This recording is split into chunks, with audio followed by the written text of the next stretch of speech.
ما اضطرنا وما اضطر أمتنا أن تلجأ إلى الأمم المتحدة لتفرض عليه أن يكف عن قتل شعبه، الذي اضطر إخواننا الليبيين أن يلجأوا إلى هذا، واضطر الجامعة العربية أن تفعل هذا، وأن تطلب من الأمم المتحدة أن تغيث الشعب الليبي.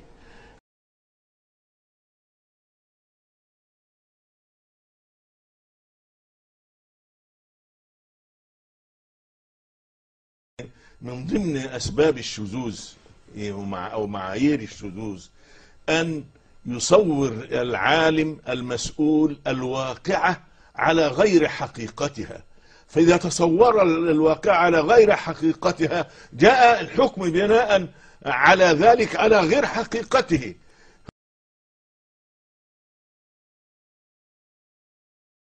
والله يا أخي أنا أكون معك صريح عبد الله، أنا لست سياسيا، ومتابعتي للسياسة متابعة عامة، يعني أعرف إيش الأحداث اللي حاصلة.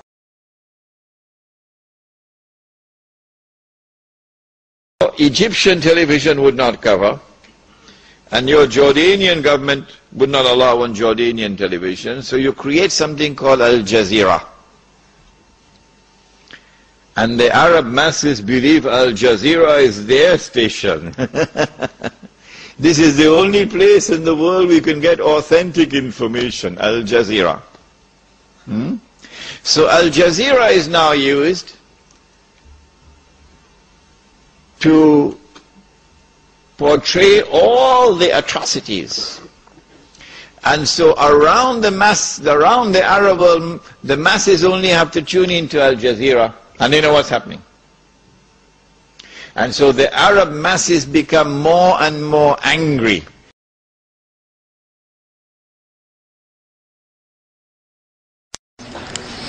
ارفع راسك فوق، ارفع راسك فوق، انقل عذارك.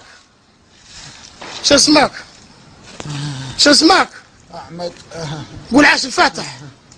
احمد. الله اكبر. قول عاش الفاتح. لا اله الا الله محمد رسول الله. قول عاش الفاتح، عاش بعمر. 1973 is predicated on the slaughter of civilians in 3 areas in this town. Our conclusion has to be that we haven't found any evidence or any reports or any stories of civilians being killed by government troops, either by bombing or by shooting. الو السلام عليكم. وعليكم السلام مريم، اهلا بك. لو سمحت يا اخي، هذه المشاهد اللي انتم تعرفون الان في مصراطه، هذا في البصره. هذا في مصراطه. هذه البصره. لا يا سيدتي، تقصدين الصور الان التي على يسار الشاشه؟ انا اتحداك ان الصوره تتحرك هناك ورا في الخلفيه ورا. يا سيدتي هذه صور في مصراطه في ليبيا. خلي المصور يتحرك. طيب لماذا تعتقدين انها في العراق؟ لانها فعلا في البصره، انا اعرف البصره.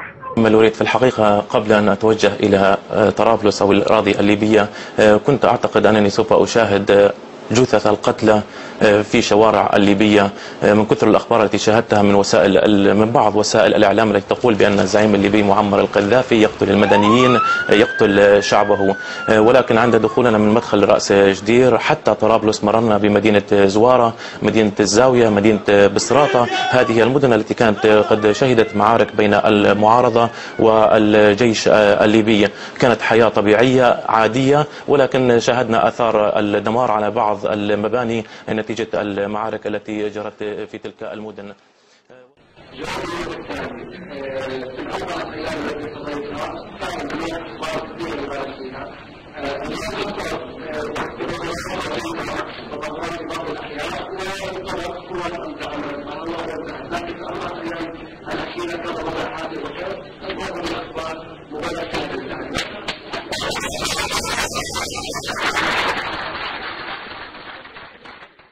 He said, I guess it's like we don't know what to do about terrorists, but we've got a good military and we can take down governments.